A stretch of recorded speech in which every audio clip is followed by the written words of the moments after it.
Planning a trip to Rome isn't just about creating an itinerary.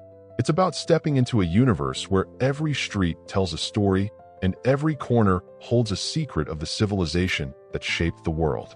To truly explore Rome, a rushed weekend isn't enough.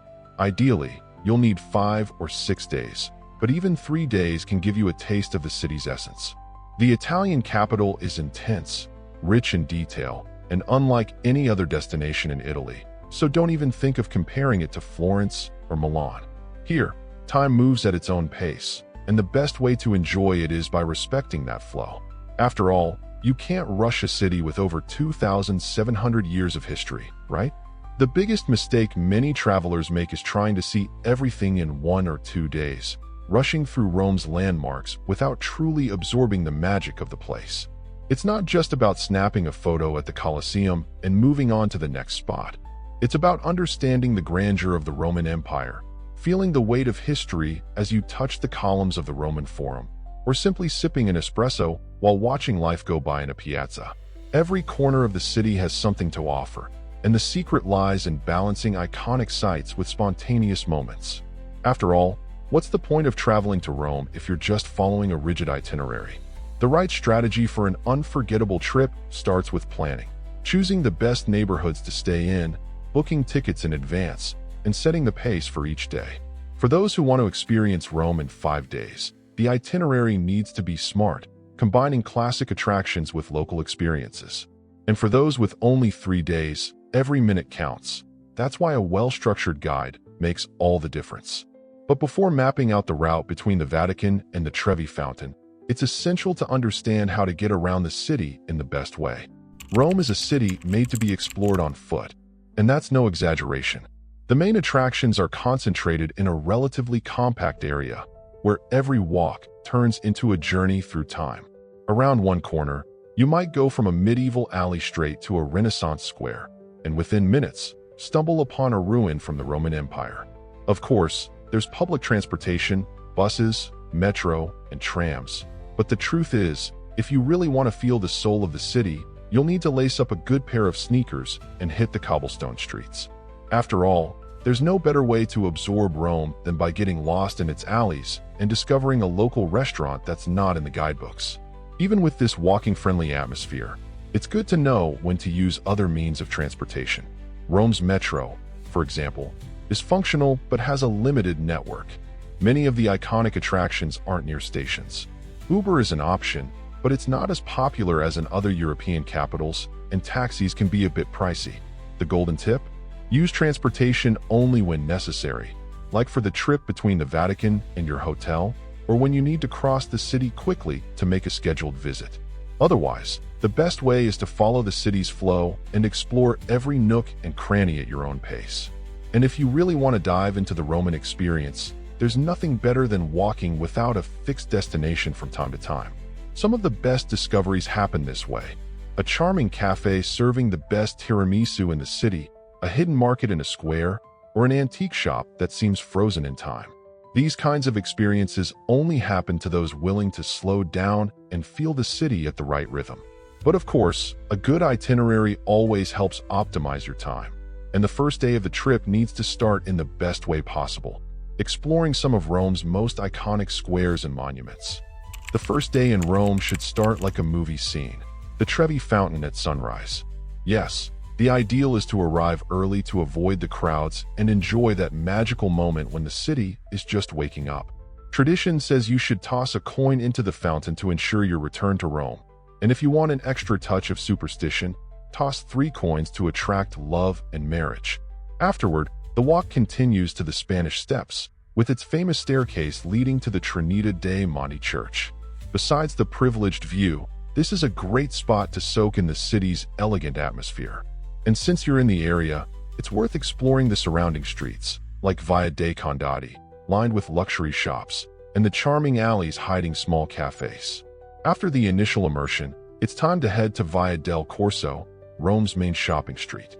Even if you're not planning to shop, walking here is a unique experience, blending the daily life of Romans with the grandeur of classical architecture. The next destination is the Pantheon. Inside, The giant dome with its open top challenges any notion of engineering from its time. After absorbing the grandeur of the place, there's nothing better than taking a break for lunch at Piazza della Rotonda, right in front of the monument.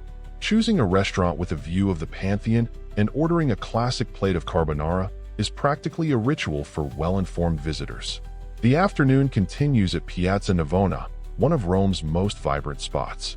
Street artists, musicians, and painters turn the square into an open-air spectacle, while the Fountain of the Four Rivers, designed by Bernini, adds a touch of grandeur to the scene. This is the perfect place to slow down and enjoy a gelato before wrapping up the first day of sightseeing. But Rome has much more to offer, and on the second day, the journey takes us to one of the city's most iconic symbols, the Colosseum and its surroundings, where the grandeur of the Roman Empire can still be felt in every stone. Rome is a labyrinth of history, art, and culture. Wasting time there is not an option. That's why I've created a ready-to-use, strategic itinerary for 3, 5, and 7 days, so you can make the most of every second without worries. Download it now and discover the best spots, valuable tips, and smart routes. Link in the description and pinned comment.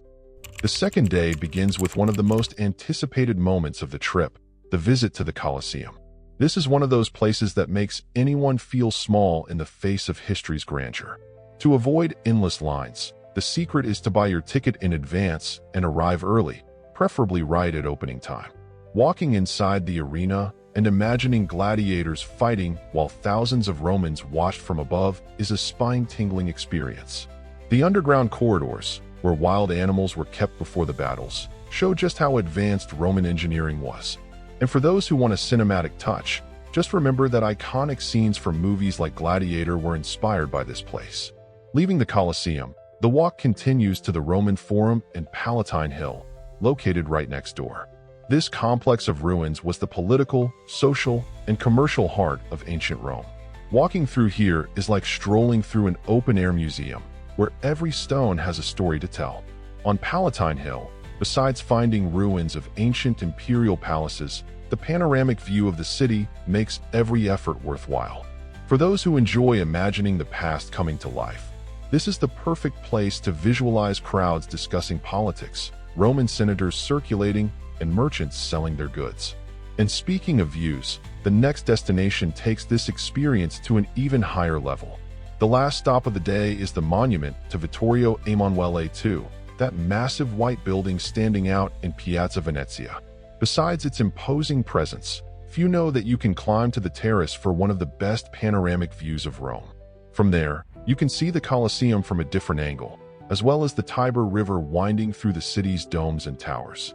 Nearby, Trajan's Column and the Basilica of Santa Maria Maggiore complete the day's route. But if Rome's history has been remarkable so far, get ready, because on the third day, the itinerary takes you to one of the world's most emblematic places, the Vatican and its artistic treasures. The third day begins with a must-visit for any traveler in Rome, the Vatican. To avoid the long lines that form early in the morning, the tip is to arrive at St. Peter's Basilica before 7 a.m. This is the spiritual heart of Catholicism and one of the most impressive temples in the world. The grandeur of the interior, the details of the sculptures, and Michelangelo's famous Pietà are breathtaking. For the more adventurous, climbing to the top of the basilica's dome is a unique experience. The panoramic view of St. Peter's Square and the city makes any effort worthwhile. But this is just the introduction to what the Vatican has to offer. The next stop is the Vatican Museums, home to one of the most important art collections on the planet. You can't visit Rome without passing through this massive complex, where every gallery holds historical and artistic treasures. The highlight, of course, is the Sistine Chapel, where Michelangelo's ceiling continues to impress to this day.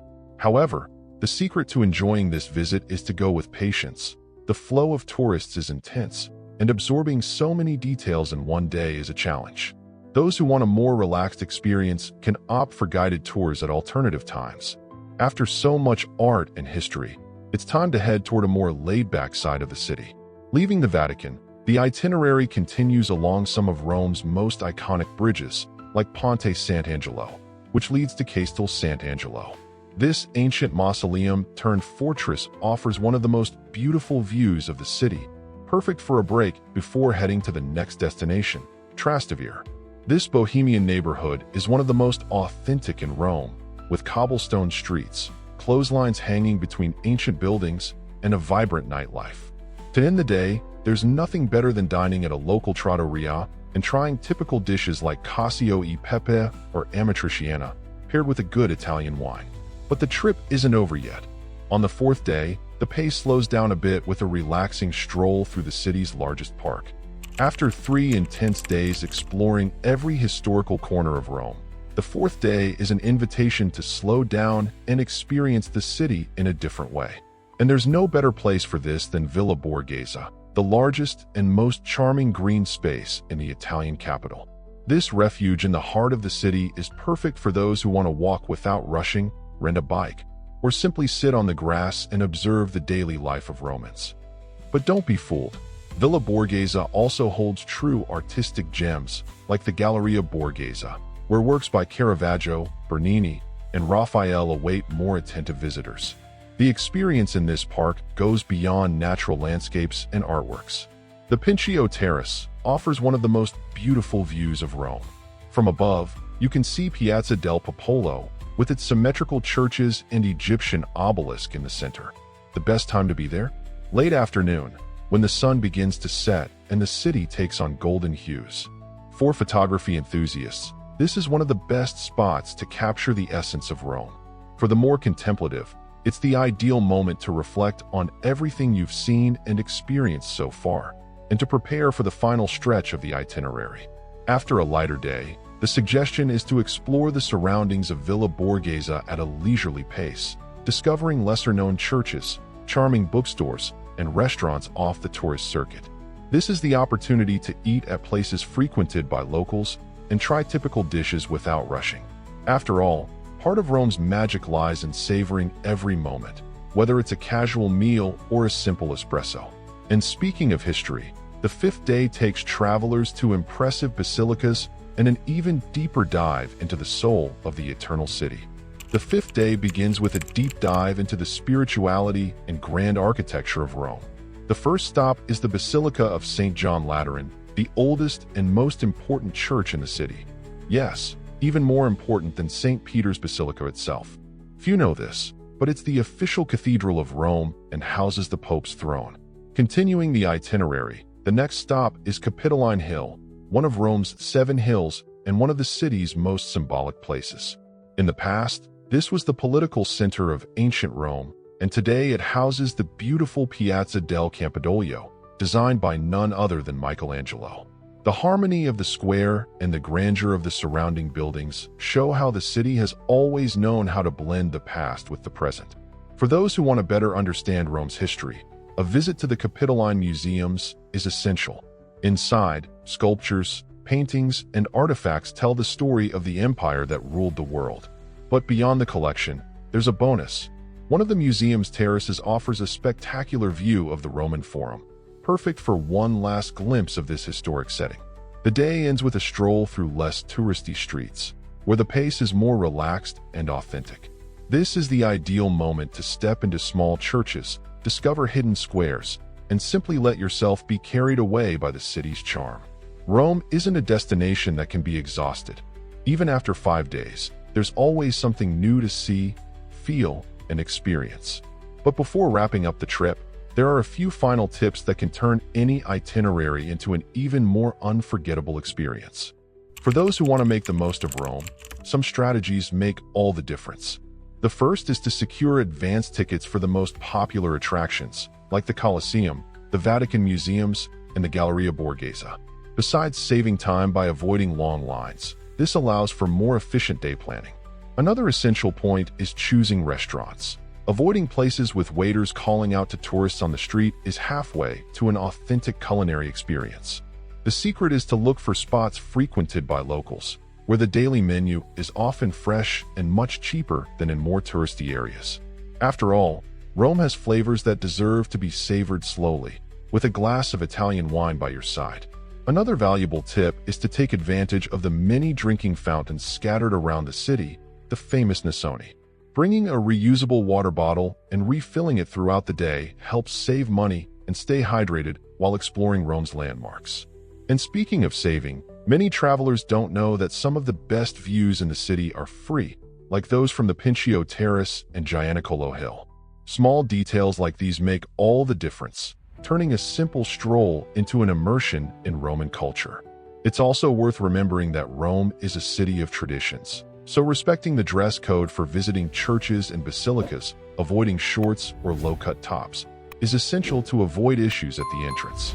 Finally, a golden tip to make your trip even more rewarding: use Get Your Guide. I've left the link in the description and comments, where you'll find various tours and discounts, as well as reviews from other travelers.